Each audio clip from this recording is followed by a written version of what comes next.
ശ്രീരാംകുമാർ sir, യഥാർത്ഥത്തിൽ ക്യാമ്പസുകൾ എന്ന് പറയുന്നത് അക്കാദമിക മികവിൻ്റെയും സർഗാത്മകതയുടെയും വലിയ വിളനിലങ്ങളാണ്. പക്ഷേ നമ്മുടെ ക്യാമ്പസുകൾക്ക് എന്താണ് സംഭവിച്ചുകൊണ്ടിരിക്കുന്നത് എന്ന വലിയ വായനയിലേക്കാണ് ഇത് സംബന്ധിച്ചുള്ള വാർത്തകൾ നമ്മെ കൊണ്ടെത്തിക്കുന്നത്.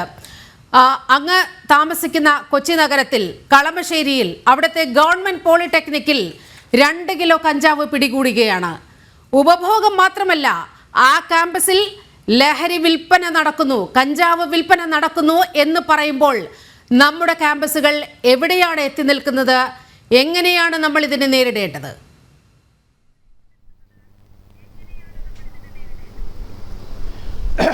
അത്യന്തം ആശങ്കാജനകമായ വാർത്തകളാണ് ക്യാമ്പസുകളിൽ നിന്ന് കേരളത്തിലെ ജനങ്ങൾ കേൾക്കുന്നത്. ഒരു കാലത്ത് വിദ്യാഭ്യാസത്തിൻ്റെ മികവിൻ്റെ കേന്ദ്രങ്ങളായി അറിയപ്പെടുന്ന ക്യാമ്പസുകൾ ഇന്ന് ലഹരി താവളമായി മാറിയിരിക്കുന്നു എന്നാണ് സമീപകാലത്തെ സംഭവങ്ങൾ കാണിക്കുന്നത്. നിർഭാഗ്യവശാൽ ഇത് 6ാം ക്ലാസ് മുതൽ ലോ കോളേജ് വരെ എത്തിയിരിക്കുന്നു എന്നാണ് സൂചനകൾ കാണുന്നത്. ഇന്നലെ തിരുവനന്തപുരത്തൊരു പ്രമുഖ നിയമവിദ്യാലയത്തിൽ LLM പഠിക്കുന്ന അഭിഭാഷകനായി എൻറോൾ ചെയ്തൊരു വ്യക്തി ലഹരി കേസിൽ പെട്ടു. അദ്ദേഹം SFIയുടെ ഭാരവാഹി കൂടിയാണ്. എന്തുമാത്രം അധപ്പതനമാണ്!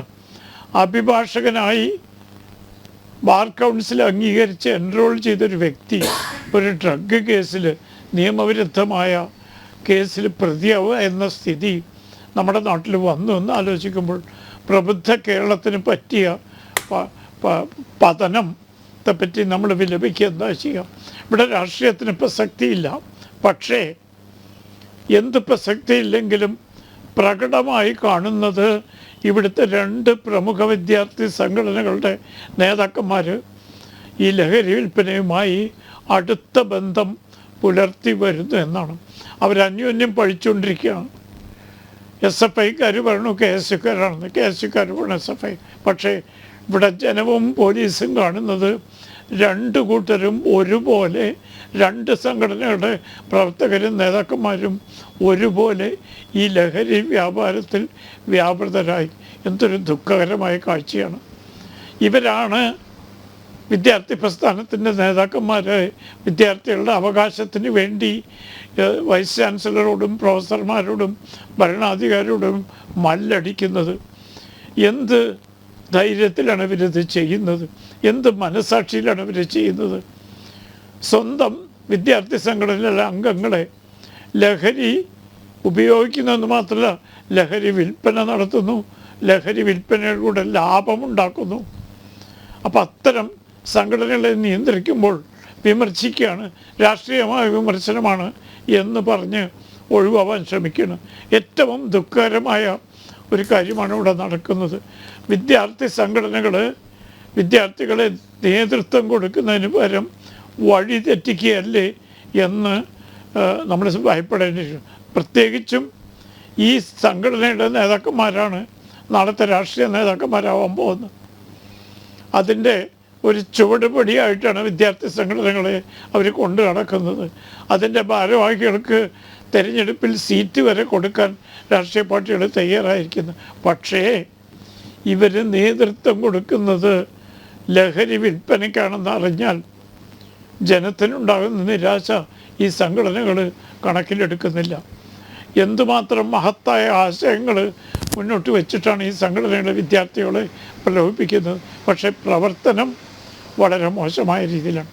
എൻ്റെ വിനീത അഭിപ്രായത്തിൽ സിംഗപ്പൂർ തുടങ്ങിയ രാജ്യങ്ങൾ ഈ പ്രശ്നത്തെ നേരിടുന്ന രീതിയിൽ നമുക്ക് അത് ശാശ്വതമായി പരിഹരിക്കാൻ പറ്റും.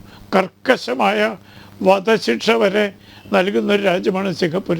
പിന്നെ അവിടെ ചെറുപ്പക്കാർ വഴി തെറ്റിപ്പോകാതിരിക്കാൻ നിർബന്ധിത പട്ടാള ട്രെയിനിങ് ചെറുപ്പക്കാർക്ക് കൊടുക്കുന്നുണ്ട്.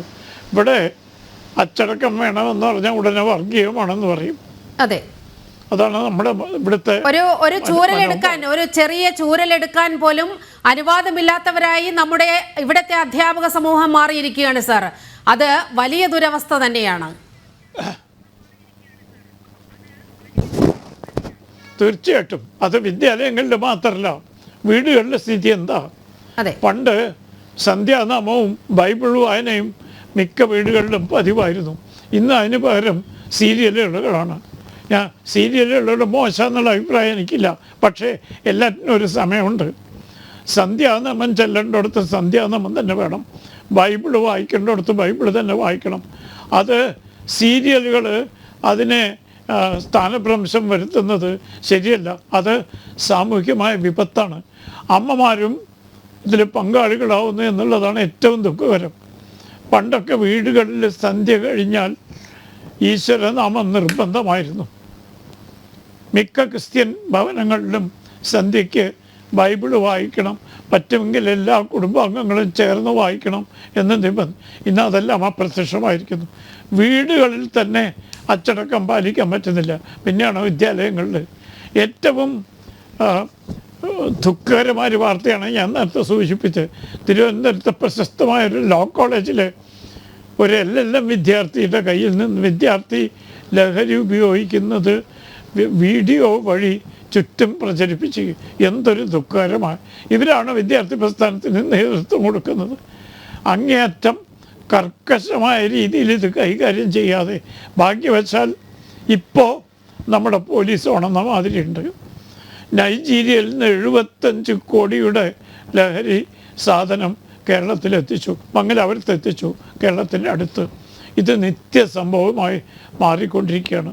ഏറ്റവും ദുഃഖകരമായ കാര്യമാണ്.